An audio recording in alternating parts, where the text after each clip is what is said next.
ನಮಸ್ಕಾರ ವೀಕ್ಷಕರೇ, the federal ಕರ್ನಾಟಕದ ಸ್ಪೆಷಲ್ ಅಟ್ 7 PM ಕಾರ್ಯಕ್ರಮಕ್ಕೆ ಸ್ವಾಗತ. ನಾನು ವಿಜಯ್ ಜನಹಳ್ಳಿ. ಇವತ್ತಿನ ಪಾಡ್ಕಾಸ್ಟ್ನಲ್ಲಿ ಬಹಳ ಪ್ರಮುಖವಾದಂಥ ವಿಚಾರ ಮತ್ತು ತೀವ್ರ ಚರ್ಚೆಯ ಸಂಗತಿ ಆಗಿರುವಂತಹ ಶಾಶ್ವತ ನಿವಾಸ ಪ್ರಮಾಣ ಪತ್ರ PRC, ಪರ್ಮನೆಂಟ್ ರೆಸಿಡೆನ್ಸ್ ಸರ್ಟಿಫಿಕೇಟ್, ಈ ವಿಚಾರಕ್ಕೆ ಸಂಬಂಧಪಟ್ಟಂತೆ ನಾನು ಮತ್ತು ನನ್ನ ಸಹೋದ್ಯೋಗಿಯಾದಂಥ ಸುಖೇಶ್ ಪಾಡಿಬಾಗ್ಲವರು ಇವತ್ತಿನ ಪಾಡ್ಕಾಸ್ಟ್ನಲ್ಲಿ ಇಲ್ಲೆಲ್ಲ ವಿವರವನ್ನು ಕೊಡ್ತಾ ಹೋಗ್ತೀವಿ. ಏನು PRC, ಪರ್ಮನೆಂಟ್ ರೆಸಿಡೆನ್ಸ್ ಸರ್ಟಿಫಿಕೇಟು, ಶಾಶ್ವತ ನಿವಾಸ ಪ್ರಮಾಣ ಪತ್ರ ಅಂದರೆ ಏನು, ಎಲ್ಲರೂ ಪಡ್ಕೊಳ್ಬೇಕಾ, ವಿವಾದ ಆಗಿರೋದು ಏಕೆ, ಒಂದು ವೇಳೆ ಪಡ್ಕೊಳ್ಳಿಲ್ಲ ಅಂತಂದರೆ ಏನಾಗುತ್ತೆ, ಇವೆಲ್ಲವನ್ನು ಕೂಡ ವಿವರಿಸ್ತಾ ಹೋಗ್ತೀವಿ.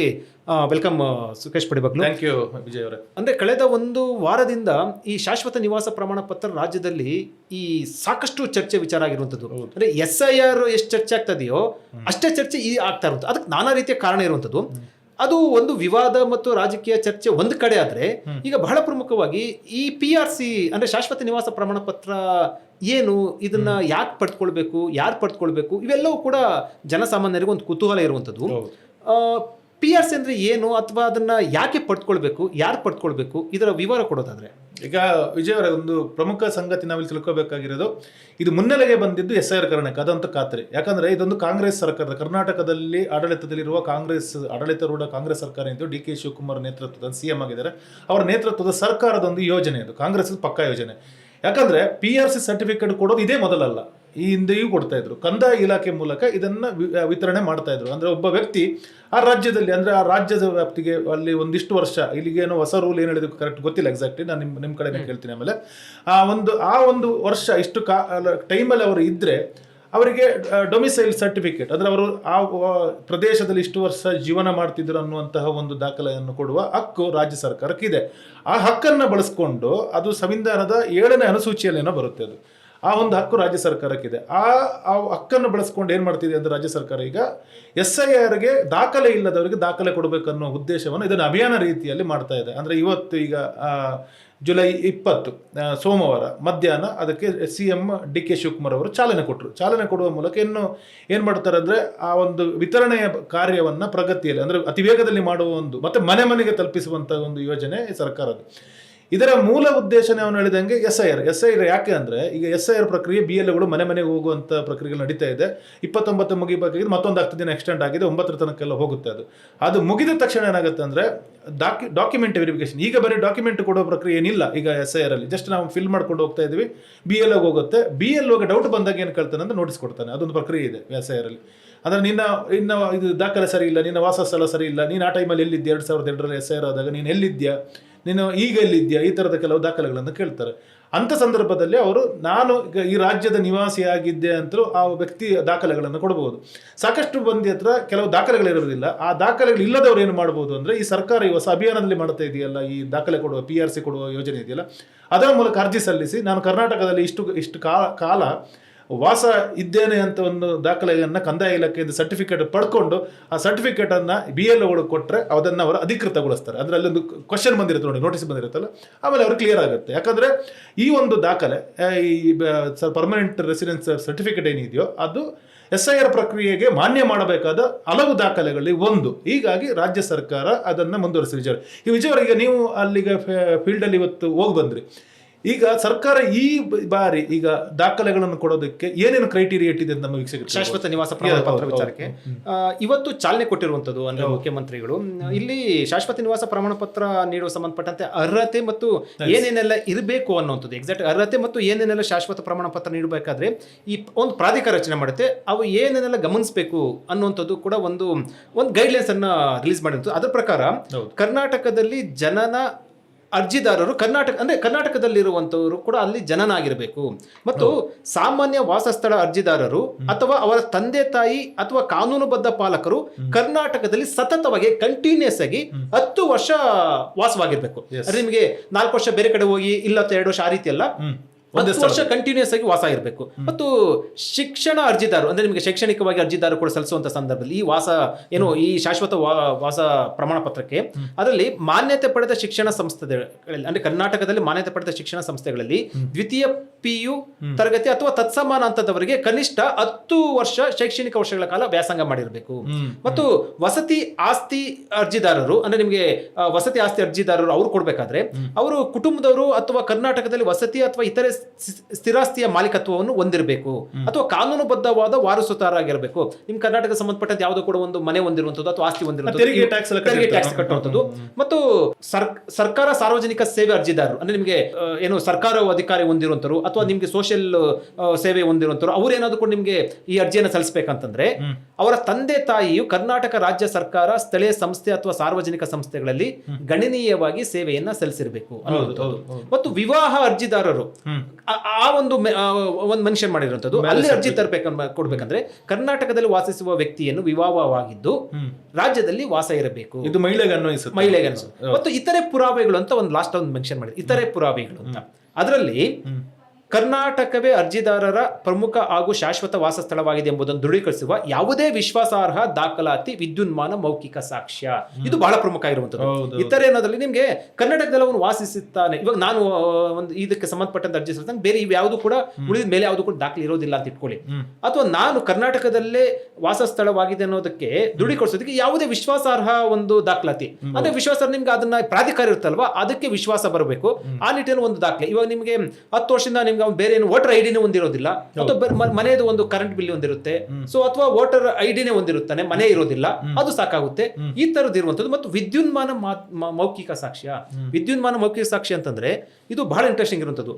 ಅಂದ್ರೆ ನಿಮಗೆ ದಾಖಲಾ 10 ವರ್ಷದಲ್ಲಿ ಇವನು ಇಲ್ಲೇ ವಾಸ ಆಗಿದ್ದಾನೆ ಅನ್ನೋದಕ್ಕೆ ಯಾವ್ದಾದ್ರು ಕೂಡ ಒಂದು ಹೇಳಿಕೆ ಸಂಬಂಧಪಟ್ಟಂತೆ ಅಥವಾ ಅವನು ಒಂದು ಸಾಕ್ಷಿ ಕೊಡೋ ಸಂಬಂಧಪಟ್ಟಂತೆ ವಿದ್ಯುನ್ಮಾನ ಸಾಕ್ಷಿ ಇರುವಂತದ್ದೆಲ್ಲ ಅದು ಎವಿಡೆನ್ಸ್.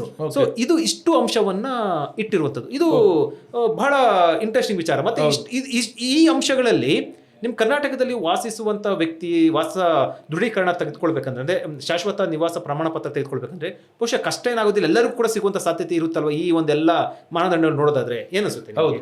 ಈಗ ಸರ್ಕಾರದ, ನಾನು ಮೊದಲು ಹೇಳಿದಂಗೆ ಸರ್ಕಾರದ ಉದ್ದೇಶನೇ SIR ಕೌಂಟರ್. ಇದು ನಾನು ಅಂದ್ರೆ SIR ಕೌಂಟರ್ ಅಂತ ಹೇಳೋದಕ್ಕಿಂತಲೂ ಇಂದಿನ ಹಲವಾರು ಎಕ್ಸಾಂಪಲ್ಗಳನ್ನು ತಗೊಂಡ್ರೆ ಬೇರೆ ಬೇರೆ ರಾಜ್ಯಗಳಲ್ಲಿ, ನಮ್ಮದು ಈಗ 3ನೇ ಹಂತದಲ್ಲಿ ನಡೀತಿರುವಂಥದ್ದು ಕರ್ನಾಟಕದಲ್ಲಿ ಸರಿಯಾದ ದಾಖಲೆಗಳಿಲ್ಲದೆ ಹಲವಾರು ಮಂದಿ ವೋಟಿಂಗ್ ರೈಟ್ ಕಳ್ಕೊಂಡಿದ್ದಾರೆ. ಸಾಕಷ್ಟು ಮಂದಿ ಅವರಿಗೆ ದಾಖಲೆಗಳಿಲ್ಲ. ಈ ಭಾರತದಲ್ಲಿ ನಿಮ್ಗೆ ಗೊತ್ತಿರುವಂಗೆ ಇಲ್ಲಿನ ಸಾಮಾಜಿಕ ವ್ಯವಸ್ಥೆಗಳೇ ಭಿನ್ನ. ಎಲ್ಲೆಲ್ಲೋ ಮೂವ್ ಆಗ್ತಾರೆ, ಎಲ್ಲೆಲ್ಲೋ ಇರ್ತಾರೆ, ಯಾರ್ಯಾರಿಗೂ ಸಂಬಂಧ ಇರಲ್ಲ, ಏನೇನೋ ವ್ಯತ್ಯಾಸಗಳಿರ್ತವೆ. ಕೆಲವರಷ್ಟೇ ಮನೆಗಳಿದ್ದಾವೆ, ಕೆಲವು ವ್ಯವಸ್ಥಿತವಾದ ದಾಖಲೆಗಳಿದ್ದಾವೆ. ವ್ಯವಸ್ಥಿತವಾಗಿ ಮನೇಲಿ ಇದ್ದವ್ರ ಹತ್ರನೂ ದಾಖಲೆಗಳಿಲ್ಲ, ಸಾಕಷ್ಟು ನಾನು ಗಮನಿಸಿದ್ದೀನಿ. ಇಂಥ ಸಂದರ್ಭದಲ್ಲಿ ಏನೋ ಒಂದು ದಾಖಲೆ ಕೊಟ್ಟು ಅದನ್ನು ಪುರಾವೆಯಾಗಿ ಕೊಟ್ಟು SIR ಪ್ರಕ್ರಿಯೆಗೆ ಅವರೊಂದು ಕೊಡಲೇಬೇಕಾಗುತ್ತೆ. ಇಲ್ಲದಿದ್ದರೆ ಅವರ ವೋಟಿಂಗ್ ರೈಟ್ 100% ಹೋಗುತ್ತೆ. ಒಂದ್ಸಲ ನೋಟಿಸ್ ಬಂದು ಅವರು ಪ್ರತಿಕ್ರಿಯೆ ಕೊಟ್ಟಿಲ್ಲ ಅಂದ್ರೂ ಅವರ ವೋಟಿಂಗ್ ರೈಟ್ ಹೋಗುತ್ತೆ. ಅವರು SIR ಲಿಸ್ಟಲ್ಲಿ ಅವರ ಹೆಸರನ್ನು ತೆಗೆದುಹಾಕ್ತಾರೆ. SIR ಲಿಸ್ಟಲ್ಲಿ ತೆಗೆದುಹಾಕ್ತು ಅಂದರೆ ಅವರಿಗೆ ಮುಂದಿನ ಯಾವುದೇ ಸೌಲಭ್ಯಗಳು ಸಿಗೋದಿಲ್ಲ. ರಾಜ್ಯದಲ್ಲಿ ಯಾವುದೇ ಸೌಲಭ್ಯ ಕೂಡ ಕೊಡೋಕ್ಕಾಗಲ್ಲ.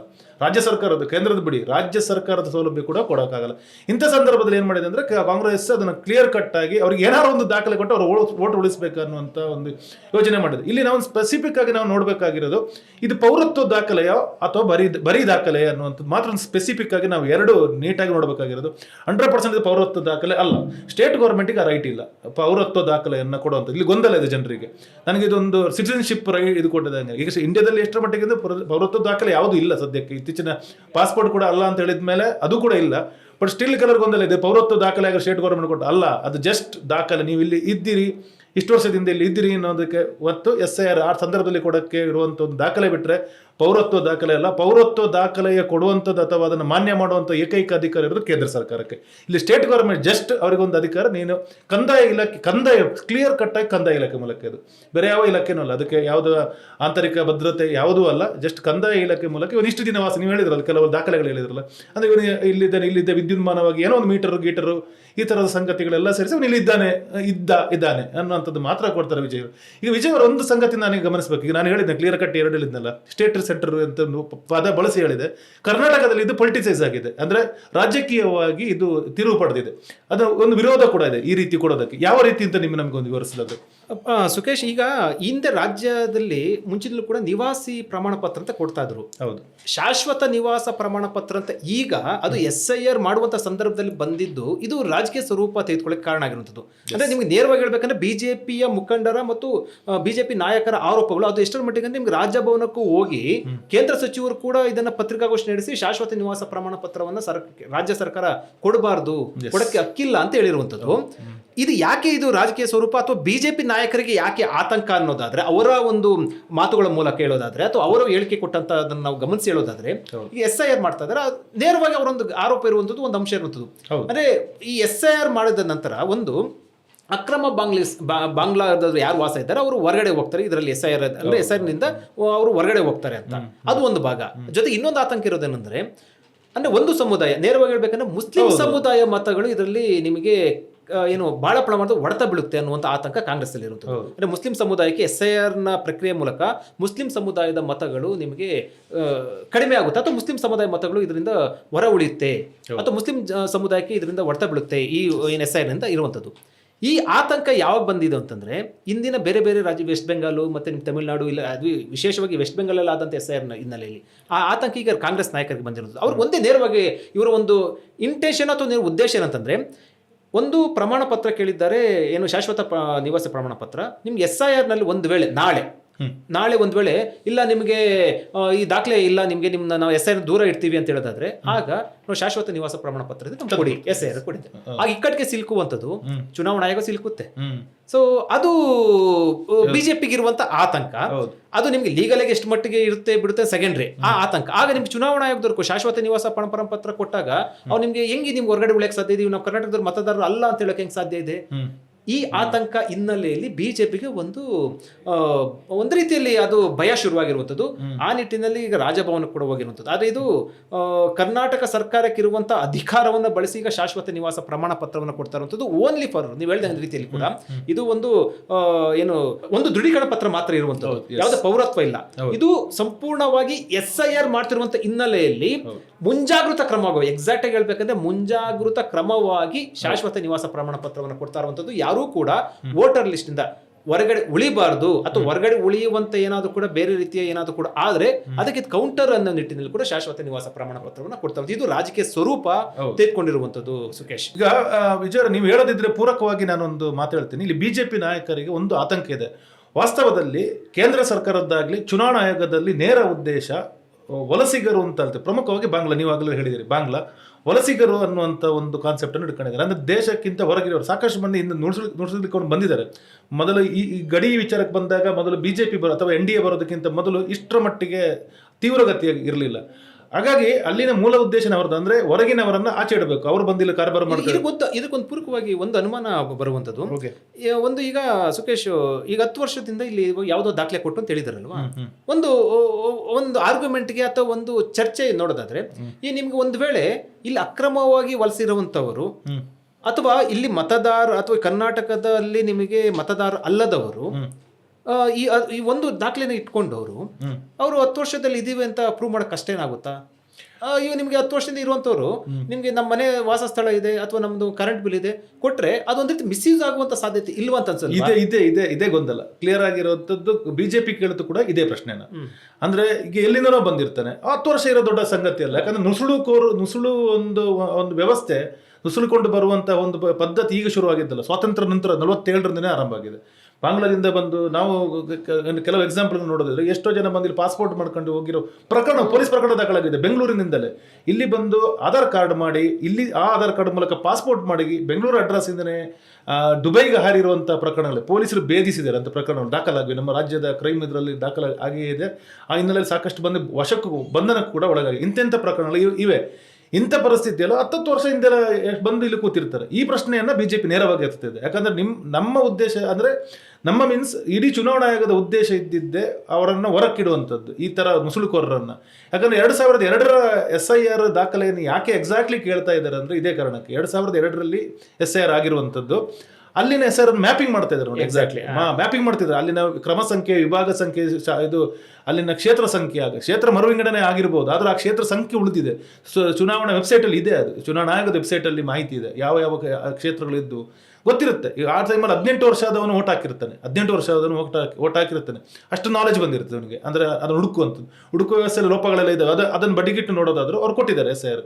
ಹಾಗಾಗಿ ಎಷ್ಟು ವರ್ಷ ನೋಡಿ ನೀವು, 24 ವರ್ಷ, ಹತ್ರ 24 ವರ್ಷ ಹಳೆಯ SIR ಕರೀತಾರೆ. ಅಂದ್ರೆ 24 ವರ್ಷ ಹಿಂದೆ ಅವನು ಇದ್ರೆ ಮಾತ್ರ ಅವನು ಭಾರತೀಯ ಅನ್ನುವಂಥದ್ದು ಕನ್ಸಿಡರ್ ಮಾಡಕ್ಕೆ ಟ್ರೈ ಮಾಡಿದ್ರು. ಇಲ್ಲಿ ರಾಜ್ಯ ಸರ್ಕಾರ ಏನ್ ಮಾಡ್ತಿದ್ರೆ 10 ವರ್ಷದ ಡಾಕ್ಯುಮೆಂಟ್ ಕೊಟ್ಟ ತಕ್ಷಣ ಆ 24 ವರ್ಷ ಕೇಂದ್ರ ಚುನಾವಣಾ ಆಯೋಗದ ಉದ್ದೇಶ ಇದೆಯಲ್ಲ ಅಲ್ಲಿ ಫೇಲ್ ಆಗುತ್ತೆ. ಅದು ಅಂದ್ರೆ ಟೆಕ್ನಿಕಲಿ ಅವರಿಗೆ ಒಂದು ಚಿಕ್ ಮೆಟ್ಟಿದಾಗ ಅದೊಂದು ಫೇಲ್ಯೂರ್ ಆದಾಗ ಇವರ ಬಿಜೆಪಿ ಆತಂಕ ಈ ರೀತಿ ಇದೆ ವಿಜಯ. ಮತ್ತೆ ಮತ್ತೊಂದು ಈಗ ಒಂದು ಕುತೂಹಲ ಇರುವಂಥದ್ದು ಏನಂತಂದ್ರೆ, ಅದು ಒಂದು ರೀತಿಯಲ್ಲಿ ಈಗ ಶಾಶ್ವತ ನಿವಾಸ ಪ್ರಮಾಣ ಪತ್ರ ಕೊಡ್ತಾರೆ, ಈಗ ಅದು ವಾದ ವಿವಾದ ಅಥವಾ ಚರ್ಚೆ ವಿಚಾರ ವಿವಾದ ತಿರುಗಿರುವಂಥದ್ದು. ಇದು ಎಲ್ಲಿ ನಿಜವಾದ ಬಿಸಿ ಅಥವಾ ನಿಜವಾದ ಚರ್ಚೆಯಲ್ಲಿ ಶುರುವಾಗುತ್ತಂದ್ರೆ SIR ಪ್ರಕ್ರಿಯೆ ಮುಗಿದ ಬಳಿಕ ಆಗ ನಿಮ್ಗೆ ಅನುಮಾನ ಇರುವಂತಹ ಡಾಕ್ಯುಮೆಂಟೇಶನ್ ಕೇಳ್ತಾರಲ್ವಾ, ಆಗ ಡಾಕ್ಯುಮೆಂಟ್ ಅಲ್ಲಿ ನಿಮಗೆ ಹೊರಗಡೆ ಉಳಿದಿದ ಒಂದು ವೇಳೆ ಹೊರಗಡೆ ಉಳಿದಿದಂತ ಯಾರೇ ಇರಲಿ, ಅದು ಒಂದು ಸಮುದಾಯ ಇಲ್ಲ ಅಥವಾ ಯಾರೇ ಇರಲಿ, ಅವರು ಇಲ್ಲ ನನಗೆ ಹೊರಗಡೆ ಉಳಿಸಿದ್ದೀರಾ SIR ನಿಂದ, ಸೊ ನಾನು ಇಲ್ಲಿ ಶಾಶ್ವತ ನಿವಾಸ ಪ್ರಮಾಣ ಪತ್ರ ನನಗೆ ವೋಟಿಂಗ್ ಕೊಡಬೇಕು ಅಂತ ಏನಾದ್ರು ಕೂಡ ಹೋದಾಗ ಆಗ ಈ ವಿಚಾರ ತುಂಬಾ ದೊಡ್ಡ ಮಟ್ಟದ ತಾರಕಕ್ಕೇರುವಂತ ಸಾಧ್ಯತೆ ಇರುವಂತದ್ದು. ಒಂದು ರೀತಿಯಲ್ಲಿ ಆಗ ಲೀಗಲ್ ಫೈಟ್ ಆದ್ರೂ ಕೂಡ ನಿಮ್ ಕಾನೂನಾತ್ಮಕವಾಗಿ ಇದು ಹೋರಾಟ ಆಗುವಂತ ಸಾಧ್ಯತೆನೂ ಕೂಡ ಇರುವಂತದ್ದು. ಆಗ ಅದರ ಬಿಸಿ ತಟ್ಟುತ್ತೆ. ಅದು ಈಗ ಇರುವಂತದ್ದು ಏನಂದ್ರೆ ಗೊತ್ತಿಲ್ಲ. ಆಕ್ಚುಲಿ ನಾನು ನನ್ನ ರಿಪೋರ್ಟ್ ಜನನ ಪ್ರಮಾಣ ಪತ್ರ, ಪಾಸ್ಪೋರ್ಟ್, SLC ಶೈಕ್ಷಣಿಕ ಪ್ರಮಾಣ ಪತ್ರ, ರಾಜ್ಯ ಪ್ರಾಧಿಕಾರ ಪರ್ಮನೆಂಟ್ ರೆಸಿಡೆಂಟ್ ಲಿಸ್ಟ್ ಇದೆ. ಅವರು ಸೆಂಟ್ರಲ್ ಗೌರ್ಮೆಂಟ್ ಕೊಟ್ಟಿದ್ದಾಗ್ಲಿ ನಂತರ ಇದನ್ನ ಮಾಡಿದ್ದಾಗ್ಲಿ ಪಟ್ಟಿಯಲ್ಲಿ ಇದೆ. ಆಮೇಲೆ ಅರಣ್ಯ ಹಕ್ಕು ಪ್ರಮಾಣ ಪತ್ರ, ಸರ್ಕಾರಿ ಭೂಮಿ ಹಂಚಿಕೆ ದಾಖಲೆ, ಸರ್ಕಾರಿ ಫ್ಯಾಮಿಲಿ ರಿಜಿಸ್ಟ್ರೇಷನ್, ಆಧಾರ್, ಇಷ್ಟು ದಾಖಲೆ ಕೊಟ್ಟಿರೋದ್ರಲ್ಲಿ ಈಗಾಗಲೇ ಅಧಿಸೂಚನೆ ಒಪ್ಕೊಂಡ್ಬಿಟ್ಟಿದೆ ಯಾರು ಚುನಾವಣಾ ಆಯೋಗ ಆಗಲಿ. ಆಮೇಲೆ ಸುಪ್ರೀಂ ಕೋರ್ಟ್ಗೆ ಅಫಿಡವಿಟ್ ಕೂಡ ಕೊಟ್ಟಿದೆ ಈ ವಿಚಾರದಲ್ಲಿ. ಹಾಗಾಗಿ ಇಲ್ಲಿ ಇದೇನಂದ್ರೆ ಲೀಗಲಿ ಏನಂದ್ರೆ ಅವರು ಒಪ್ಕೊಳ್ಳೇಬೇಕಾಗತ್ತೆ ಈ ದಾಖಲೆಯನ್ನು. ಅವರು ನಾನು ಪತ್ರ ನಾನು ಇದನ್ನ ಆಕ್ಸೆಪ್ಟ್ ಮಾಡಲ್ಲ ಅಂತ ಗಡಿಗಾರಿಸಕ್ಕಿಲ್ಲ ಅಂತ ಒಪ್ಕೊಳ್ಳೋಕೆ ಸಾಧ್ಯ ಇಲ್ಲ, ಅಂದ್ರೆ ಒಪ್ಕೊಳ್ಳೇಬೇಕಾಗಿದೆ. ಒಂದು ಎರಡನೇದು ಈಗ ನೆಕ್ಸ್ಟ್ ಏನ್ ಮಾಡ್ತಾರೆ ಗೊತ್ತಿಲ್ಲ. ಮತ್ತೆ ಏನಾದ್ರೂ ಕೋರ್ಟಿಗೆ ಹೋದ್ರೆ ಈ ಒಂದು ಬೆಳವಣಿಗೆ ಹಿನ್ನೆಲೆಯಲ್ಲಿ ಕೋರ್ಟಿಗೆ ಹೋದ್ರೆ, ಯಾಕಂದ್ರೆ ಇದುವರೆಗಿನ SIR ಅಲ್ಲಿ ಯಾವ ರಾಜ್ಯಗಳು ಇದನ್ನು ಇಷ್ಟು ತೀವ್ರಗತಿಯಲ್ಲಿ ಮಾಡಿಲ್ಲ. ವೆಸ್ಟ್ ಬೆಂಗಾಲಲ್ಲಿ ಆಗಿದೆ, ತಮಿಳುನಾಡಲ್ಲಾಗಿದೆ, ಪುದುಚೇರಿಯಲ್ಲಿ ಆಗಿದೆ, ಕೇರಳದಲ್ಲಾಗಿದೆ. ಕೇರಳದಲ್ಲಿ ಬೇರೆ ಬೇರೆ ದಾಖಲೆಗಳನ್ನು ಕೊಟ್ಟರು, ಮನೆಗೆ ಹೋಗಿ ಕೊಟ್ಟಿಲ್ಲ, ಹಂಚಿಕೆ ಮಾಡಿದ್ದು ಫಸ್ಟ್ ಟೈಮ್. ಕರ್ನಾಟಕದಲ್ಲಿ ಇದು ಫಸ್ಟ್ ಟೈಮ್, ಈ ಥರದೊಂದು ದೇಶದಲ್ಲೇ ಫಸ್ಟ್ ಟೈಮ್ ಮನೆಗೆ ಹೋಗಿ PRC ಕೊಡುವಂತ ಒಂದು ವ್ಯವಸ್ಥೆ. ಹಾಗಾಗಿ ಚುನಾವಣಾ ಆಯೋಗಕ್ಕೆ ಈಗ ಅದರ ವಾಸ್ತವದ ಅರಿವಾಗಿರ್ತದೆ, ಅಂದ್ರೆ ಇದು ಅಪಾಯಕಾರಿ ಅಂತ ಗೊತ್ತಿಲ್ಲ. ಕರ್ನಾಟಕದ ಈಗ ಬಿಡುಗಡೆ ಮಾಡೋಕ್ಕಾಗಲ್ಲ, ರಿಲೀಸ್ ಮಾಡೋಕ್ಕಾಗಲ್ಲ. ಅಂದ್ರೆ ಭವಿಷ್ಯದಲ್ಲಿ ಏನಾದ್ರು ಮಾಡಿ ಕೈ ಬಿಟ್ರೆ ಆಗ ಮತ್ತೆ ರಾಜ್ಯ ಸರ್ಕಾರದ ಪ್ರಯತ್ನ ವಿಫಲ ಆಗ್ಬೋದು. ತುಂಬಾ ಧನ್ಯವಾದ ಸುಖೇಶ್. ವೀಕ್ಷಕರೇ, ಇದು ಶಾಶ್ವತ ನಿವಾಸ ಪ್ರಮಾಣ ಪತ್ರ ವಿಚಾರಕ್ಕೆ ಸಂಬಂಧಪಟ್ಟಂತೆ ಈಗ ಪರಿಸ್ಥಿತಿ ಯಾವ ರೀತಿ ಇದೆ, ಮತ್ತು ಶಾಶ್ವತ ನಿವಾಸ ಪ್ರಮಾಣ ಪತ್ರ ಅಂದರೆ ಏನು, ಅಥವಾ ಇದರ ವಿವಾದ ಮತ್ತು ಚರ್ಚೆ ಏನು ಯಾಕಾಯಿತು ಅನ್ನುವ ಸಂಬಂಧಪಟ್ಟಂತೆ ಸವಿವರವಾಗಿ ಮಾತಾಡಿದ್ದೇವೆ. ಒಂದಂತೂ ಬಹಳ ಸ್ಪಷ್ಟ, ಶಾಶ್ವತ ನಿವಾಸ ಪ್ರಮಾಣ ಪತ್ರ ವಿಚಾರ ಈಗ ಇಲ್ಲಿಗೆ ಮುಗಿಯುವಂಥ ಲಕ್ಷಣ ಕಾಣಿಸ್ತಾ ಇಲ್ಲ. ಇದು ಮುಂದುವರೆದು ನಾನಾ ರೀತಿಯ ತಿರುವುಗಳನ್ನು ತೆಗೆದುಕೊಳ್ಳಲಿದೆ. ಒಂದಷ್ಟು ಬೆಳವಣಿಗೆಗಳು ಕೂಡ ಸಾಕ್ಷಿಯಾಗುವಂಥ ಸಾಧ್ಯತೆ ಇರುವಂಥದ್ದು ರಾಜಕೀಯವಾಗಿ. ವೀಕ್ಷಕರೇ, ಇದೇ ಇವತ್ತಿನ ಸ್ಪೆಷಲ್ ಅಟ್ 7 PM ಕಾರ್ಯಕ್ರಮದ ವಿಶೇಷ.